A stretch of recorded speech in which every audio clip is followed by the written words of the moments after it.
بسم الله الرحمن الرحيم والصلاة والسلام على أفضل الأنبياء والمرسلين Muhammad sallallahu alaihi wasallam.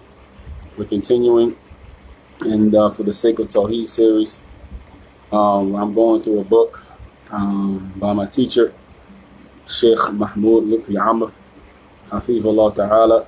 May Allah preserve the Sheikh. Alhamdulillah, I went through this book many years ago. And actually, I'm going back through it with my notes. And I'm actually keeping in contact with the Sheikh through WhatsApp. Going back through the book again. Walaikum salam wa barakatuh. And what's going on? Sa'id ibn Abdullah and Tariq, Panama al-Malik. My indigenous brethren, Muslims, and my brothers who are indigenous to this land we call America.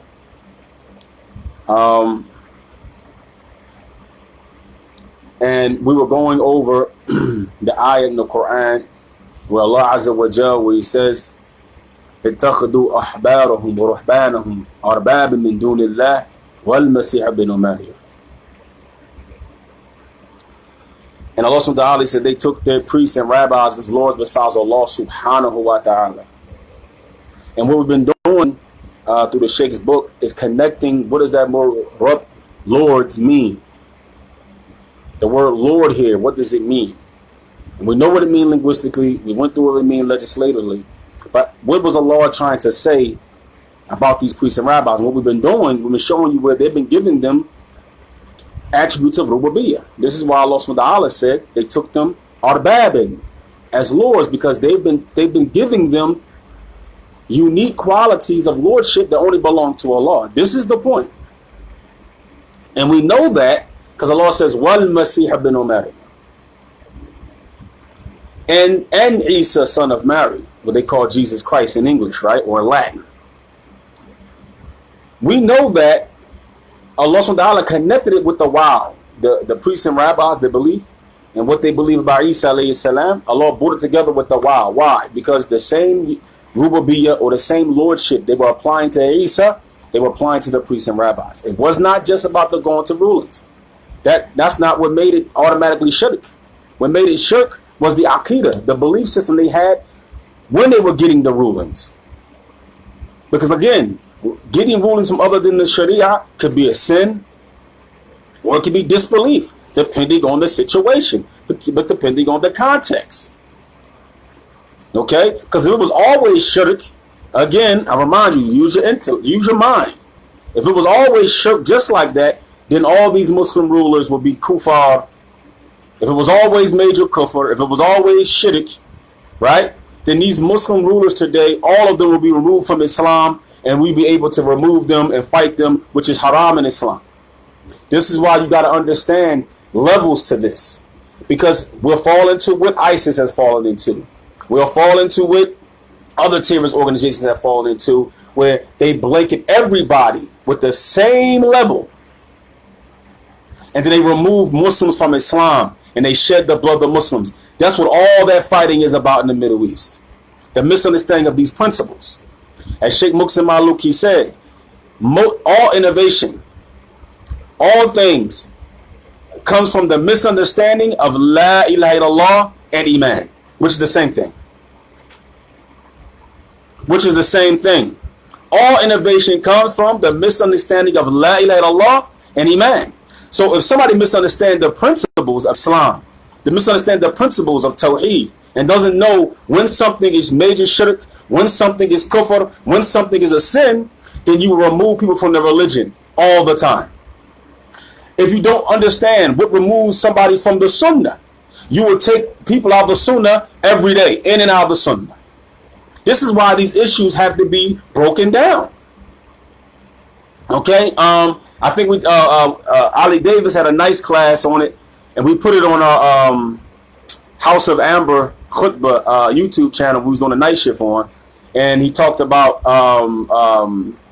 that those guys like Hassan Ali and them, they never taught us what bid'ah was. That's the name of the video, something like that. You can go back and check that video out, and he goes through exactly what removes somebody from the sunnah with clear textual evidence. You know, issues of usul. Issues of foundational issues that are laid out in the Sunnah. These are the things that remove you from the Sunnah if you don't practice them. Not stuff that's ikhtilafat, difference of opinion in its foundation.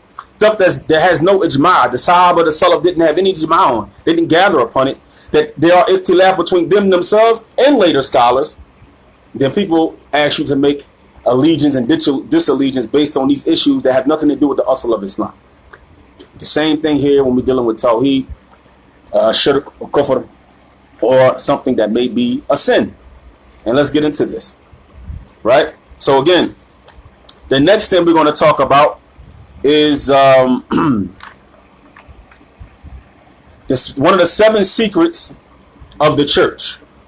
When the 7 secrets of the church, I'm going to show you how clearly they're giving the priests and rabbis lordship. They're giving them divine characteristics. This has this in the beginning, the foundation is they do not have anything to do with just going to get rulings from them. Okay? It doesn't. It has something to do with the belief system they have when they went and got the rulings that made it shirk. And without these beliefs, it wouldn't be shirk. It could be major kufr, or it could be a sin, depending on the context, depending on the belief, depending on the situation. So let's take a look. It says, "Amashatul marada." The next thing is wiping over the sick and the lame or the diseased. Let's see. It says, "Huwa sirru yamsah al-kahin في مريض بالزيت المقدس لكي يشفع من أمراضه النفسية وجسدية وقد أسسه السيد المسيح عليه السلام عندما قال لتلميذه اشفعوا مرضى." And it says والمادة منظورة هي الزيت غير منظورة الشفاء في الغالب يكون زيتون مصلى عليه. And he says, this is one of the secrets of the church, is that when the priest wipes over the sick with blessed oil, with holy oil, 2, for the reason of removing sicknesses from the individual. They wipe it over their head, their forehead, or somewhere on their body to remove the sicknesses of the person. Right? We know only Allah subhanahu wa ta'ala can remove disease and sicknesses. Not a priest who rubs oil on your head. This is a characteristic of rububiyyah, to remove sickness. Not that they believe that Allah is curing you, but He through the medicine that you're using, through the herbs that you're using. This is what Allah has created, because Allah said for every disease He created a cure, that you take the necessary precautions to heal yourself. But Allah is the one that makes the medicine work or not. That's Islam. Not that a priest now can rub you, because he has divinity that's been passed down from Allah to Jesus to him, and then now he prays over the oil, and the oil comes with divine characteristics that the priest has the only one with the ability to bless the oil. Now the oil can rub you, and now you're not sick no more. Now, how do you? This is the question you got to ask. How does the oil become blessed? How does the priest bless the oil? When you ask yourself that, that's when you want to see they're giving them divine qualities, a secret ability that's uniquely applied to an ilah. Because how do they do it? It's unseen. It's something you can't touch or smell. It's happening in the background. It's happening unseenly. Something is happening to now make the oil able to wipe you clean of your sickness. This is lordship. This is a unique divine characteristic. This is what rububiyyah means. And this is what Allah meant when He said, ittakhadu ruhbanahum wa arbaba min dunillah. Right? Ruhbanahum.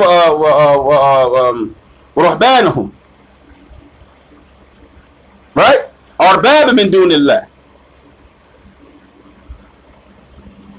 What's the arbab? Lords besides Allah. What is lordship? To unique characteristics, unique giving life, death, forgiveness, saving from the hellfire, removing from the hellfire, giving Jannah. Sorry, but let me turn this for somebody calls. Sorry about that. Giving paradise, curing the sick. All of this are part of Rububiyyah. All of it. Nurturing, sending down rain from the sky. Right? The sun coming up. All these actions that I'm mentioning, these things that happen in the universe, this is because only Allah possesses these divine qualities or this lordship to make all this stuff happen. When you give it to other than him, this is what it means by taking them as lords besides Allah. And we know that it had to be talking about that. Again, Allah says, Wal Masih bin Maryam. And Jesus, son of Mary, took as a Lord. Why did Allah mix the two things together? Why did he connect it with the wild, those two things together?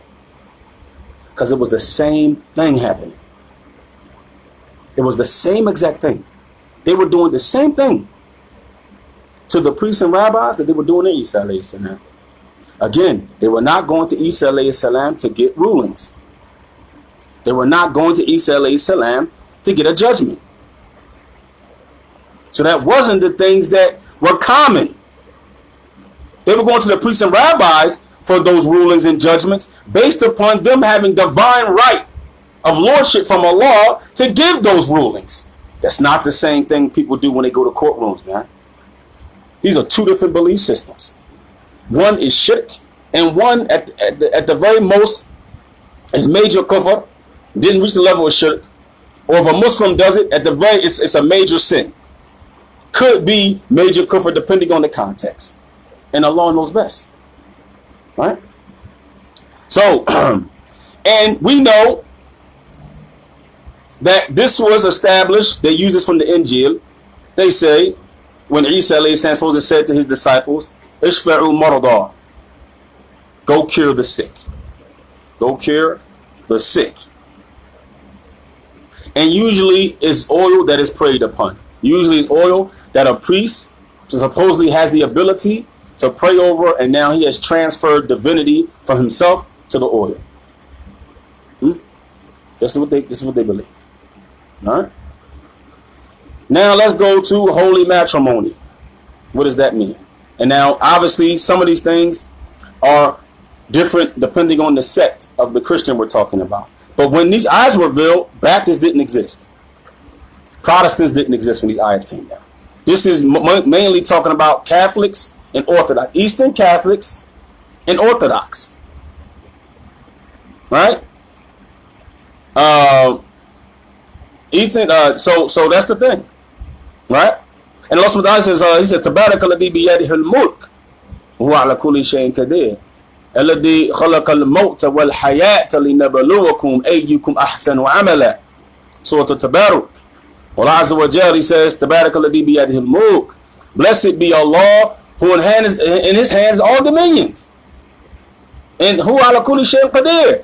He is upon everything able. Huwa alladhi khalaqa al-mawta wal hayata. He created life and death. How now is some priest going to come and say, I can stop you from dying, I can cure you from this terminal disease? Huwa alladhi khalaqa al-mawta wal hayata. Allah created life and death to see who's going to be best in deeds. So between life and death is the testing ground to see through that life and that death, which in between all of that is trials and tribulations that Allah has created and decreed to happen as you go through this maze called life, and the end of it is death. And through that maze, you jumping, you skipping, you jumping over things. That's obstacles from you getting the Jannah. So this is what it is. This is what it is. So let's go to holy matrimony. Holy matrimony هو السر يتحد فيه يرتبط عروسان اتحادا ارتباطا مقدسا بفعل الروح القدس على يد كاهن شرعي.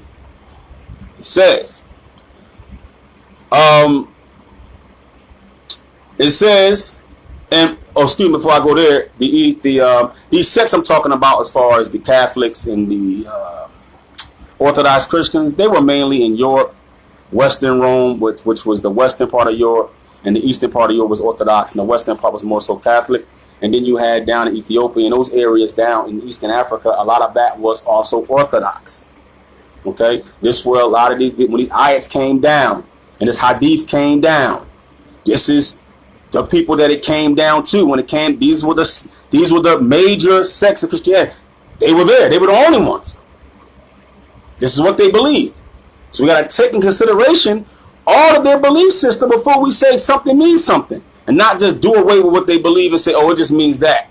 Oh, you're not going to take into consideration that they were upon shirk and kufr, and that what they had a belief system about their priests and rabbis that was different than they had for their political leaders? Wasn't the same thing. Because not unless you're going to say, okay, you're going to bring a couple examples, like, for example, Genghis Khan. Okay, they believed he was a god. That's different. Pharaoh, they believed he was a god. They believed he was divine. These are examples that the law brings in the Quran about Pharaoh. Or in history about Genghis Khan, what they believed about him.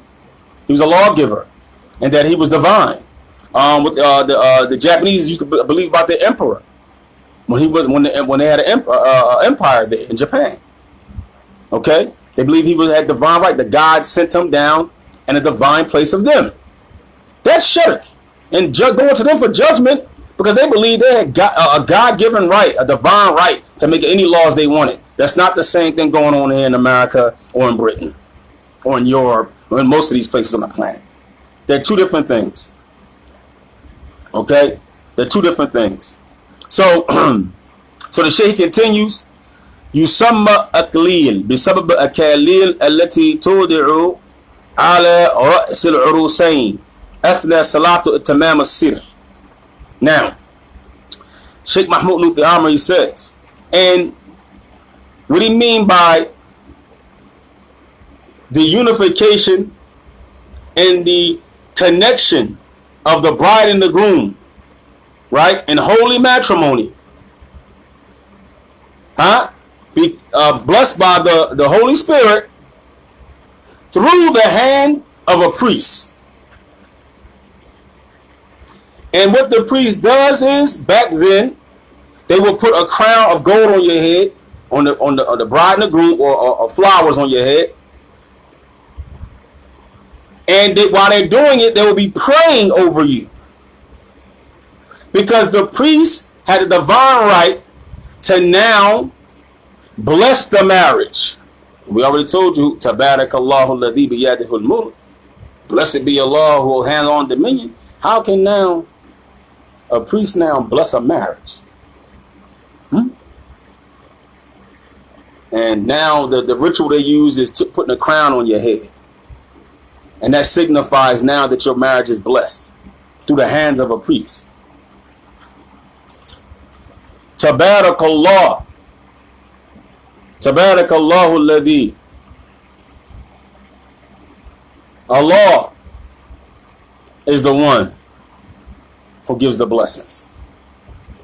So, when they continue, and جانب المنظور في السر هو زوج وزوجة غير منظور هو اللام يعد بعد اثنين بل واحد. And he says one of the things that we don't see, and the secret of this thing, is that they make two one. They believe that their souls become one, literally, that your souls become intertwined. So through the blessing of the priest, he has now intertwined your souls together. SubhanAllah, I thought Allah controls the soul. I thought Allah is the one that controls the souls. And you see where they're giving them rububiyyah. It's not just going to them for rulings. You see clearly they're giving them divine qualities that only belong to Allah. This is the shirk of the Jews and the Christians. This is the shirk of the people you see up and down the block. We got to know this stuff so we can give them dawah. We got to be clear when we call our people to Islam, what we call them from and what we calling them to. It's Islam. You know what I'm saying? It's deen. This is what it is. So, وخصائص الزواج المسيحي حسب السر المقدس هي. Now, these are some of the things that the priest has in their religion has divine power or divine right to bring about in their marriage. Let's check it out. أولاً زواج الرجل واحد بالمرأة واحدة. They saying through divine order, divine right, the priest has the right now that one man marries one woman. We know that goes against divine law. You can marry more than one woman. That's always been divine. That's always been a part of divine law. We see, I mean, you see that in the Bible, right? But the priest has the right to annul that, and that's what he did. Because it was a time where Christians had more than one wife, and they had concubines. The priest came and said, now this is haram. This is impermissible. Through divine order. Divine order. Not just because, well, that's something we don't want to do right now, and we're going to stop it for right now, and that's just the king's court has made this law, and we can't do that right now. Which most likely would have been major kufr. You understand what I'm saying? But no, they believe the priest had divine order, divine right to change that practice. That's not the same as Judge Judy or Judge Joe Brown. It's not the same. ثانيا علاقة دائمة غير قابلة للانحلال. And they say that the priest now says that this relationship, this marriage, can never be separated.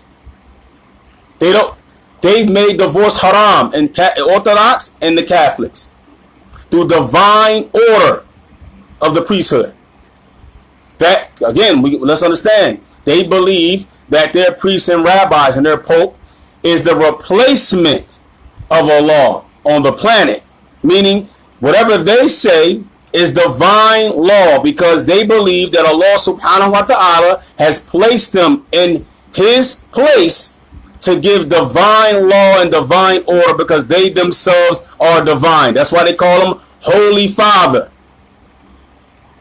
What does the word holy mean? Divine, unique, special. Not the same thing as saying your honor. They say your holiness. Why do they say that? Because they believe the priests and the rabbis are divine in nature. They have divine rights to do certain things. Not that they, but see, you understand, they make a pecking order of gods. They've always done that. They make Zeus and he got gods underneath him on Mount Olympus. The same thing here. There's the so-called Father God, which Allah never used the name Father for himself. So they say they have a law, and then they have the Pope. Then the bishops and the cardinals. They're divine too, but they are Allah's replacements. The Pope is the most divine of the cardinals. He's up there right under Allah. Then they say, then it's the priests underneath that. Underneath that. You understand? And that's how they do that. It's a pecking order of divinity. SubhanAllah. SubhanAllah. Then they say, إِلَّا إِذَا دَخَلَ طَرْفُ الثَّالِثِ بِالزِّنَا وفصل العلاقة وخرج طرف من زوجين أن جسد المسيح بتتركه إيمان المسيح. And he says, except for when the marriage can be annulled when one of the two parties commits zina. Then their marriage can be separated because they have left from believing or the blessings of Christ by that action. That's what they're saying, right? Now, ثالثا لن ينعقدوا إلا بصلاة عن طريق الكنيسة. The second thing is they say that the marriage cannot be performed or even separated, or even separation, right? It can't be performed or separated except by a priest at the church. The one who divinely holy matrimony is the only one who can divinely separate the matrimony. It's what they believe. It's not the same thing going to do paperwork and then you got to sign it, and then you and your wife not married no more. You know how to do it in America. You sign the paperwork, she signed it, you got a lawyer. Is that the same thing as this? There's no priests involved in that. There's just lawyers and paperwork. You telling me that's the same thing as this? I know can't nobody intellectually believe that that is the same as this. The also to Rajul ad-Din, he said, with a person of a cloth, a religious man. Ma'adun lahu bidhalik. And he has been given permission to do that by the blessings of Jesus Christ. By the blessings of Jesus Christ. Secretly, Jesus gave him the authority because they believe that Jesus is sitting on the throne. They got Jesus on their side. They say Allah is in the middle. And they say Ruh Qudus is on the other side. And that Isa alayhi salam gave him the divine right to do what he's doing. Okay, to stand in place of him. To divinely marry or divinely divorce someone. Call it as Zawjain. And he says to, or about the two, the bride and the groom, Yakun ithnan jasadan wahidan. Now, the priest, in his divine pecking order, he says, what is two is made one, divinely. It lays about the ithnain. And what is become two, or what was two, is now one. Sorry about that. Somebody just called me. SubhanAllah. He says, and what Allah has brought together, no one can rip asunder. No one can rip asunder. Right? No one can rip asunder. This is all divine. They believe these people have divine pecking order. Again, this is not the same thing going and get a divorce with paperwork with two lawyers. Again, we got to understand, going to others, the judgment of other than the law is levels. Humul fasikun, humul dalimun, humul kafirun. All those things have two levels of peace. It's not always shirk. It's not always major kufr. If it's a Muslim doing it, the asl is that he's sinning. Now, once you look into the context to what he believed when he did it, and you know those realities, and then the scholars, they place the hukum of kufr or something on somebody based upon the context and the reality of his reality. But this is shirk, what the Jews and Christians are doing to their priests and rabbis. This is not the same thing. Going to courtroom, getting married or divorced with paperwork, with a judge. It's not the same aqidah. We do not believe that this person has a holy divine matrimony between the people. Nobody believes that about judges in the courtroom. This is not the same aqidah. It's not the same belief system. One is a political system. One is an orphy thing that people get married with. And this here is shirk. It's an aqidah. It's a belief system that deals with the heart. They're placing ruwabiyah, actions that only belong to Allah, like forgiveness, blessings, life, death, saving from the hellfire, giving paradise, life and death, removing sicknesses. They're giving this to the priests and rabbis because they believe that priests and rabbis have divine right by Allah, that they've replaced Allah on the planet. I'm trying to figure out what's hard to understand here, wallah. That this ain't the same thing. They don't take the same hukam. But you find Muslims, on the sunnah or not, calling this stuff Tawheed, calling this stuff a God, saying people worship democracy, say all this stuff. All of it. I just want to find out who proceeded from the companions and the tabi at the tabi'in with their understanding. You can give me any modern day book or any modern day statement of a scholar. You got to now tie it back into the true salaf. Did they understand those issues the same way? Because we know, as Sheikh Muqsim Maluk said, when scholars are faced with new issues like democracy or socialism or communism or any of that stuff, that they have to make ijtihad to deal with it. That stuff didn't exist. What democracy did in Rome in the 5th century. But some of these isms didn't exist. Like secularism didn't exist. For the most part. Most places back in during the time of the Prophet ﷺ were based upon religion.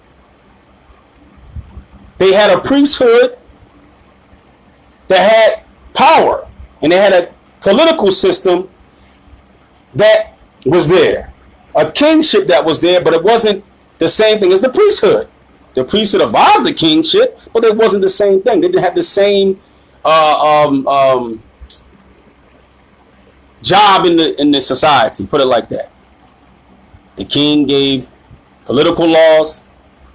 The king took care of feeding the people, and the priesthood took care of the spiritual needs.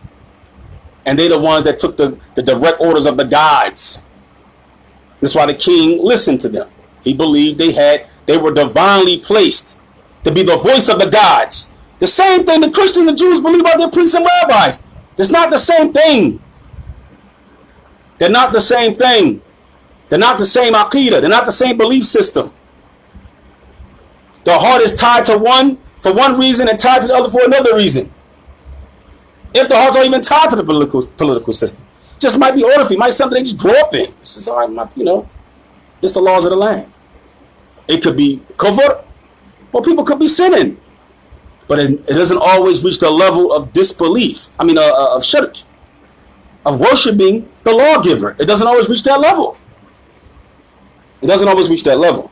So he says, "Qad wasaf al-Rasul hadha sir bil-udhma, hadha sir adhim." And the Prophet ﷺ, he said, he says that I think his name, Paul the Apostle, he called this, right, this marriage, or this bringing of two people together, he called this the great secret, Sidr al-Udhma. Right? He called this because they believed this is one of the greatest things you can do, was getting married, right? Because, back then people got married. Even then, it was punk kufr and shirk, but people got married.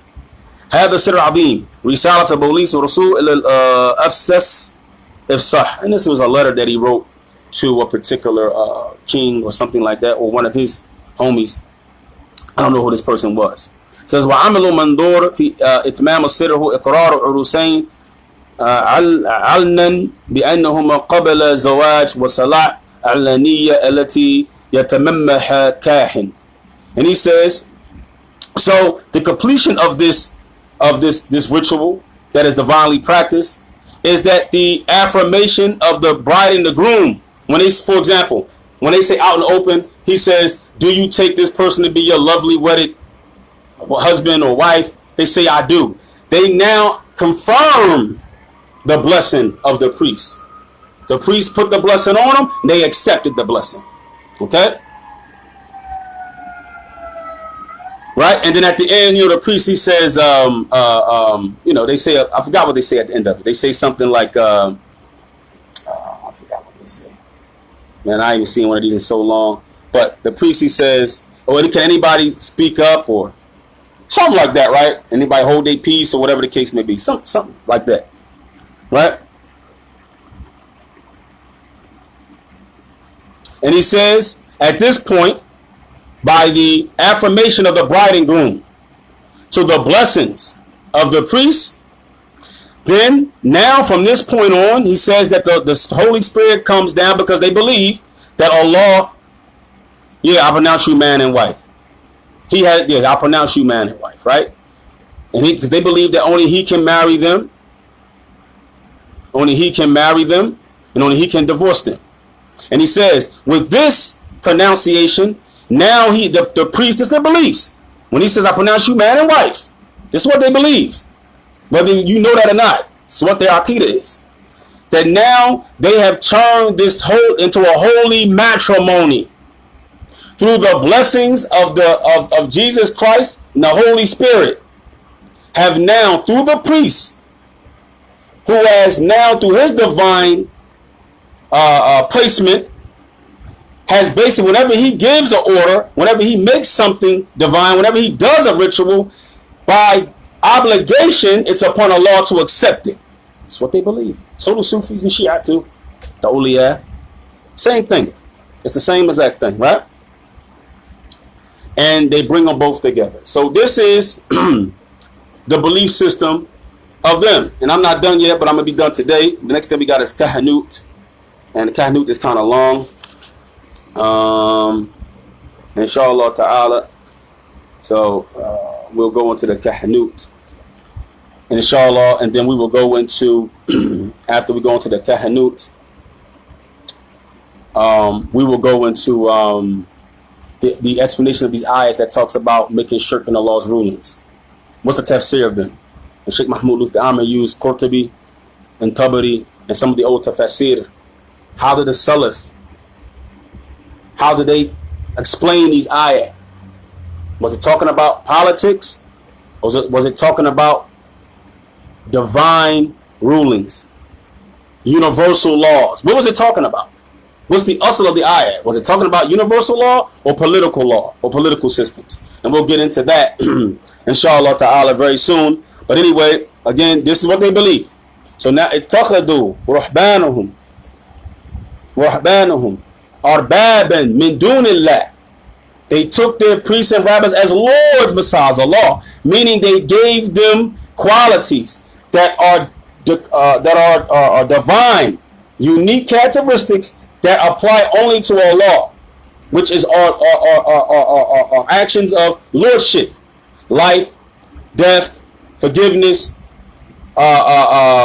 who's born, who lives, who goes to the hellfire, who goes to paradise, who's blessed, who's not blessed, curing the sick, who's healthy, who's sick. They gave these to their priests and rabbis. And you know they gave that to the priests because Allah again with the wow, wal Masih ibn Maryam, and Isa son of Mary, the Masih. Why did Allah mention those two things together?